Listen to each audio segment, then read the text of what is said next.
என்பதை உணர்வதற்காக அல்லாஹ் ஒருமுறை தாழ்த்துவான், எழுப்ப கஷ்டப்படுவான், உணர்ந்தாண்டா தூக்கிடுவான். மறுபடியும் அவன் உணர்ந்தாண்டால் அதை தூக்கி விடுவான். இது வர வேண்டும் என்று ரசூலுல்லாஹி ஸல்லல்லாஹு அலைஹி வஸல்லம் சொல்லி காட்டுகிறார்கள். சகோதரர்களே, இதுவும் ஒரு பணிவுக்கு ஒரு மிகப்பெரிய ஒரு ஆதாரம். அந்த ஹதீஸும் கூட எதை காட்டுகிறது? அல்லாஹ் தான் உயர்த்த வேண்டும், இல்லை என்றால் ஒரு முறை அல்லாஹ் எங்களை தாழ்த்தி வைப்பான் என்பதை அந்த செய்தி எங்களுக்கு காட்டுகிறது. சகோதரர்களே, கடைசியாக இன்னொரு, அதாவது உங்களுக்கு தெரியும், அதாவது பனு இஸ்ரவேலிலே இருந்த 3 பேரை பற்றி நபிகள் சொன்ன செய்தி, அது உங்களுக்கு தெரிந்த ஒரு செய்தி.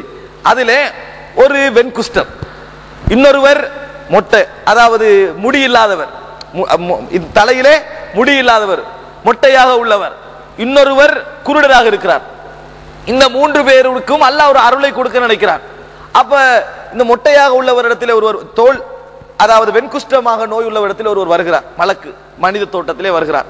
வந்து உங்களுக்கு என்ன தேவை? அவர் என்ன சொல்லுவான்? தனக்கு என்ன சோதனைக்கு அதைத்தான் சொல்லுவான். எனக்கு தேவை வந்து அழகான தோல், மக்கள் என்னை பார்த்து அசிங்கப்பட்டு போறாங்க அப்படி என்றான். அவருக்கு அழகான தோல் என்ன செய்து கிடைக்குது. கிடைச்ச பின்னால அவருக்கு ஒரு ஒட்டகத்தை கொடுத்து, கற்பனையாக உள்ள ஒட்டகத்தை கொடுத்து, பாரக்கல்லாஹு லக ஃபீஹா, அல்லாஹ் உங்களுக்கு பரக்கத்தை செய்யட்டும் என்று சொல்லிட்டு போறாங்க. இந்த ஹதீஸ்ல இன்னொரு விஷயம் இருக்கு.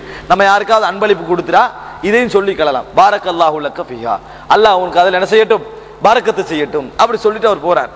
இரண்டாவது நபர் மொட்டையாக உள்ளவர், அவர் முடிய கேட்கிறார், அவருக்கு முடி கொடுக்கப்படுது, அவருக்கு ஒரு மாடு, பசுமாடு கொடுக்கப்படுது, அது கற்பனையாக உள்ள பசுமாடு அவருக்கு கொடுக்கப்பட்டு அதிலேயும் பாரக்கல்லாஹு லக ஃபீஹா, அல்லாஹ் உங்களுக்கு பரக்கத் செய்யட்டும். மூன்றாவது குருடர், குருடருக்கு என்ன செய்யுது, உங்களுக்கு என்ன தேவை, பார்வை, அவருக்கு ஆடு கேட்கிறாரு, ஆடு கொடுக்கப்படுது, பாரக்கல்லாஹு லக ஃபீஹா சொல்லிட்டு போயிட்டார். 3 பேரும் இப்ப என்ன செய்யணும்?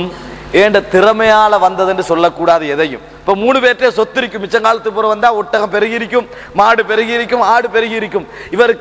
இவர் வெண்குஷ்டராக இருந்ததோ, இவர் மாடு இல்லாமல் இருந்ததோ, ஒட்டகம் இல்லாமல் இருந்ததோ யாருக்கும் தெரியாது. ஆனா அவருக்கு தெரியுமே. அவர் என்ன செய்யணும்? எனக்கு இது இல்லாமல் இருந்து கிடைத்தது என்கின்ற பண்பு அவரிடத்தில் இருக்க வேண்டும். முதலாவது ஆள்கிட்ட போறாரு, அதே மலைக்கு அதே ரூபத்தில் வேறு ரூபத்துல போறாரு.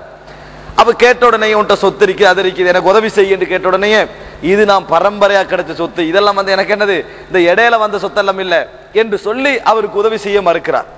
இரண்டாவது நபரும் அப்படி சொல்கிறார். மூன்றாவது நபர் தான் நம்மளுக்கு தேவை. மூன்றாவது நபர்கிட்ட அவர் போறாரு, போய் சொல்றாரு, அதாவது ஃபகால ரஜுலும் மிஸ்கீன், நான் வந்து என்னது ஒரு மிஸ்கீனான ஒரு மனிதர், வபுனு சபீல், ஒரு வீதியால வரக்கூடிய ஒரு மனிதர், எனக்கு இன்கதாத் பியல் ஜிபாலு ஹிபாலு ஃபி சஃபரி, எனக்கு வாகனங்கள் கிடைக்கல, ஃபலா பலாகலி அல் யௌம இல்லா பில்லாஹி சும்ம பிக், அல்லாஹ்வோட உதவியும் பின்னர் உங்களோட உதவி இருந்தா தான் எனக்கு ஊருக்கு போய் என்ன செய்யலாம், சேரலாம்.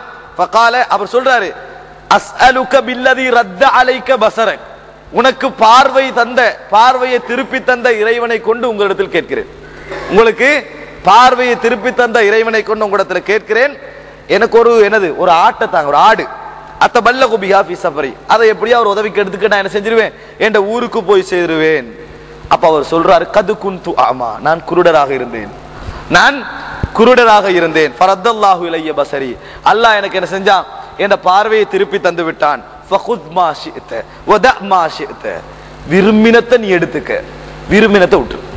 இங்க நான் வச்சுக்கிற பொருட்களில் உனக்கு எது விருப்பமோ அதை எடுத்துட்டு, அவன் என்ன யோசிக்கிறான் தெரியுமா, இல்லாம இருந்து அல்லாஹ் தந்தான், இதை எடுத்த பிறவும் அவன் தருவான், இதை எடுத்த பிறவும் அவன் தருவான். உங்களுக்கு விரும்பினத்தை எடுங்க, விரும்பினத்தை விட்டுட்டு போங்க, விரும்பாத விட்டுட்டு போங்க என்று சொல்லிட்டு சொல்றார். ஃபவல்லாஹி லா அஜ்ஹதுகல் யௌம ஷையன் அகத்தஹு லில்லாஹி, நீங்க எதுவாக இருந்தாலும் நான் எதையும் திருப்பி கேட்க மாட்டேன், நீங்க அதை எடுத்தீங்க இதை எடுத்தீங்கன்னு உங்கள்கிட்ட எதையும் நான் என்ன செய்ய மாட்டேன், கஷ்டப்படுத்தி கேட்க மாட்டேன், விரும்பினத்தை எடுங்கன்னு சொன்னார். சொன்னவுடன் அவர் சொல்கிறார், அம்சிக் மாலக், சொத்தை நீங்க வச்சுக்கங்க, சொத்தை நீங்க வச்சுக்கங்க,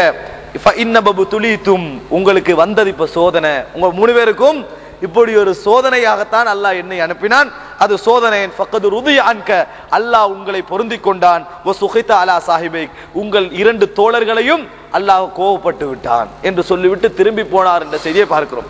இதுல எங்களுக்கு என்ன படிப்பினை தெரியுமா சகோதரர்களே, எதுவாக இருந்தாலும் எங்களது வரலாற்றை மறைந்தவன் முன்னால் வந்து எங்களுக்கு கேட்டாலும் எனக்கும் அல்லாஹ்வுக்கும் அந்த வரலாறு தெரியும்.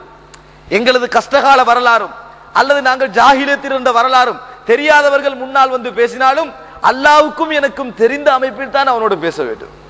நான் ஒரு பெரியாள் போன்றும், நானே நேர்வழியை தேடிக்கொண்டேன் போடும் அல்லது நானே சொத்துக்களை தேடிக்கொண்டேன் போன்றும் அவனோடு பேசுவது அல்லாஹ்வுக்கு மிகவும் விருப்பமில்லாத ஒன்று என்பதை இந்த செய்தி எங்களுக்கு சொல்லி காட்டுகிறது. சகோதரர்களே, உங்களுக்கு தெரிந்த ஒரு விஷயம், புகாரியிலே வரக்கூடிய ஒரு செய்தி, ஆயிஷா ரதியல்லாஹு அன்ஹு, அபூபக்கர் ரதியல்லாஹு அன்ஹு, இந்த ஆயிஷா ரதியல்லாஹு அன்ஹாவுடைய வீட்டுக்கு அடுத்த வீட்டில் தான், அபூபக்கர் ரதியல்லாஹு இருக்கிற வீட்டுக்கு அடுத்த வீட்டில் தான் மிஸ்தஹ் ரதியல்லாஹு என்கின்ற ஒரு நபித்தோழர் வாழ்ந்தார்.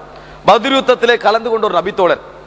ஆனால் ஆயிஷா ரதியல்லாஹு அன்ஹு விஷயத்தில் அவர் சில தவறான விஷயங்களை பேசுகிறார். விபச்சார விஷயம் நடந்தது, விபச்சார குற்றச்சாட்டு, அதை பரத்துபவரில் இவரும் ஒருவராக இருந்தார்.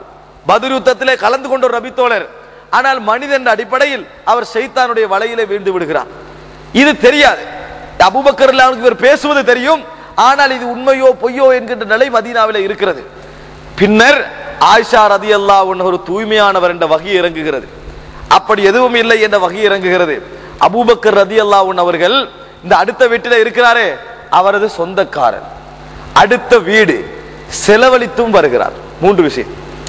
அந்த மிஸ்தர் ரதியல்லாஹு அன்ஹு அவர்கள் அடுத்த வீட்டுக்காரர், இரண்டாவது சொந்தக்காரர், மூன்றாவது இவர் செலவழித்து வரார், வறுமையில் உள்ளவர். இவர் தான் செலவழிக்கிறார்.